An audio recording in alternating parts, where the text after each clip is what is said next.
And a final presentation before we take a little tea break is the winner of the religion category, and it's by Mario Cucinella Architects. To all the public, and thank you to the jury for this award that was unexpected, but for this beautiful architecture. I am Valentina, I'm from Mario Cucinella Architects, and I'm here to present the Santa Maria Goretti Church project. This church was a competition we won almost 10 years ago, and it was a competition for a project of a church located in a village in the countryside of Italy. And this village is located in Calabria region in the south of Italy. In 2012, this village was hit by an earthquake. And for this reason, the city center was completely closed and the sense of community was lost. So the Vatican decided to build a church. You know, in Italy, the church is not the place where you go to pray, but it's also a place for a landmark for community life, also for layman community. And so we decided to design this church as a tool to recreate this sense of community. You know, in Italy, it's very difficult to face with a project of a church because of our history, of our architecture history. But from the other side, in the contemporary project of church, there is not the same quality. So we decided to take inspiration from the history, from something well-known from the people. We decided to take inspiration to create this central plan, take inspiration from the Roman Baroque, from the one of most beautiful church of Roman Baroque, which is San Carlo alle Quattro Fontane. And we create this in order to create something new for the people. We created these 4 areas and revisiting the typical cross plan of a church because of the meaning, the religious meaning. And the results is this monolithic and white geometry and buildings.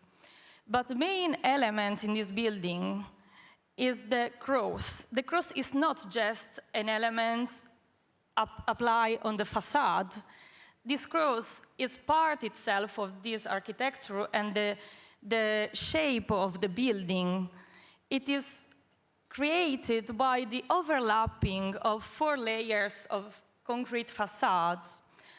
And the characteristic of this cross is that it is created by artificial light in night and by the play of lights and shadows in the day because of this overlapping of layers.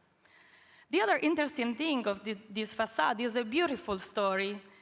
As you see from this image, in the facade, there is a sequence of square tiles. These square tiles are some artworks created by the community thanks to the initiative of the prior who, during a pandemic period, decided to organize an online workshop and involve the community, in particular the children of the community, to create the artwork of the crossway typical of the church, of the crossway artwork typical of the church. And this crossway is applied around the facade. but the particular thing of this crossway is that the 10 tiles is not a tile, is a window. And this square window framing the crucifix inside the church, because in the story of the Way of Cross, the 10th step is the crucifixion. But when you get inside the church, it's the most difficult part to design the church, because it's how people feeling when they are inside the church. It's an intimate moment for the people. It's how, you know, you pray, you think about other people. So we decide to create this ceiling as a large opaque opaline veil in order to create a sense of spirituality inside, typical of this architecture, of course. And you believe to stay under a dome, typical of Baroque churches. And through this veil, the light go through and expand itself, and you have an effect of diffuse light. And the other aspects of the interior that bring us this emotion, this sensation of tension, is the surface, is the finishing of the surfaces, because we decide to use the natural material made by earth and bamboo fibers, limestone, and create this texture which contributes to create this sense of vibrating, of tension.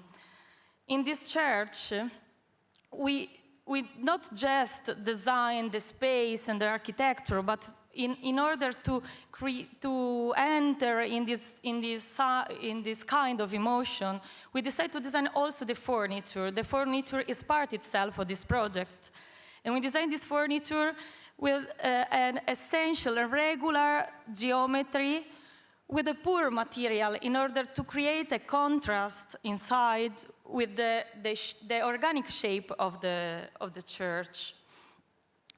And the project is also a result of...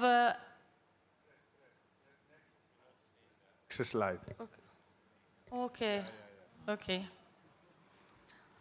And the church is also the results of the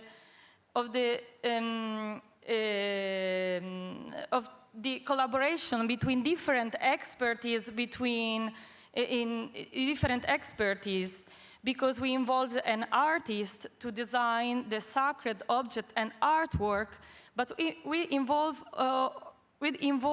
also liturgist because of the meaning of the layout for religious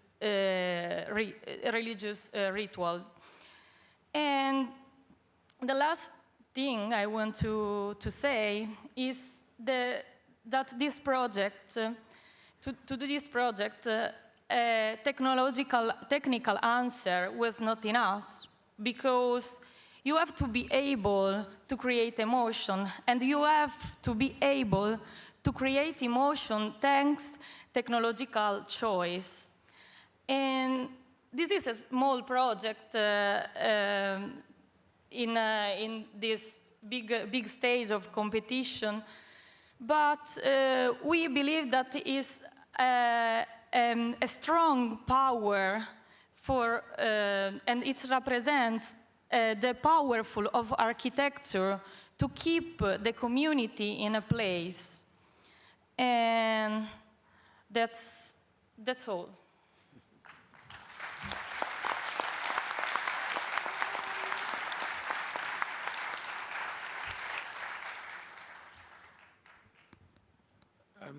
Very good presentation. I quite like the way you guys have created a very simple form and then represented it the way you've represented the symbology of the religion in a very practical way.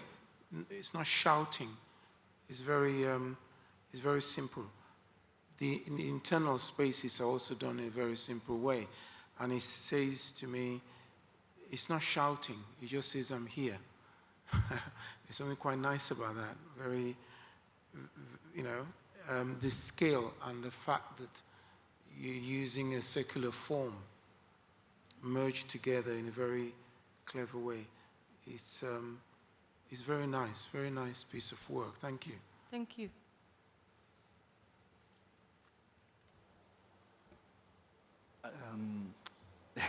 I think your presentation was quite effective in a way in that it built this anticipation for what we were going to see for a long time before we finally saw it. But it was very good that it didn't disappoint. It's a really beautiful interior, very soft and flowing and well considered. I'm curious, is it the same location as the church that was destroyed by the earthquake, or is it a different one? Yes, it's different one. It's not a reconstruction of a church, but they decide to recreate a new church that represents the community of our times. Okay, and the white form, the choice to make it this white form in the town? Also to create a sort of landmark in the village. As you see in the first images about the village, it's not a typical Italian village like Borghi, but there is no good quality of architecture in this village. So it is also a way, create beauty, this type of beauty is also a way to give the people the sense you have care about them. Oh, congratulations, it's very beautiful.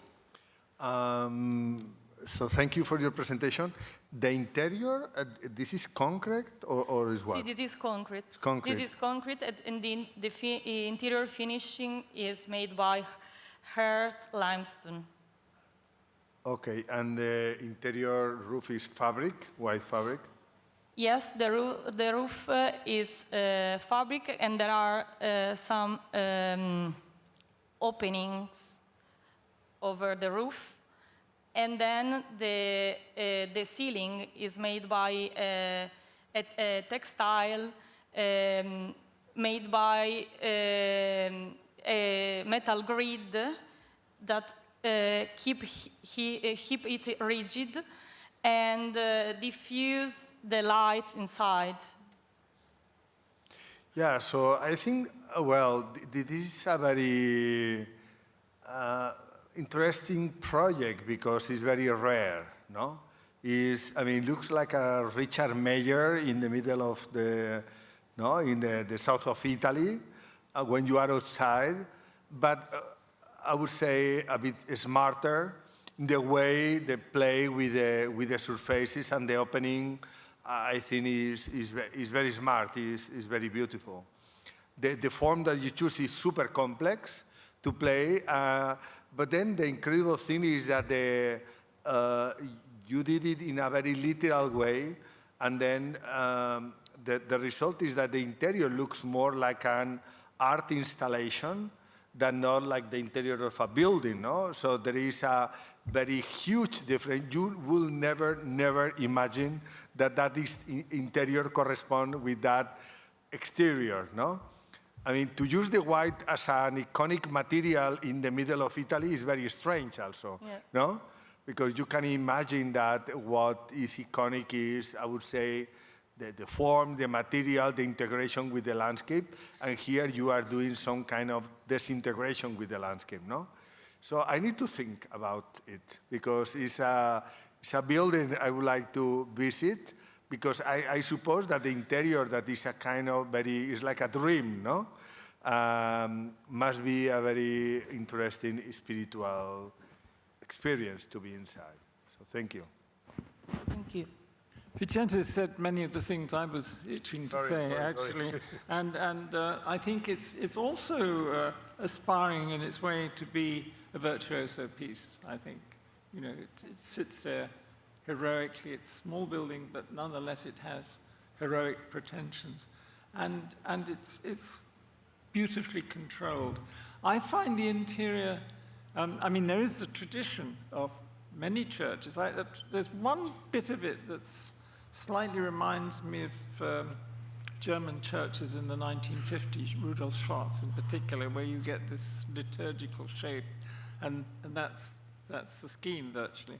Here, of course, we have more, in a sense, a traditional situation where the architecture of the exterior is not necessarily the architecture. It's what can you do with that exterior to create an extraordinary theatrical interior.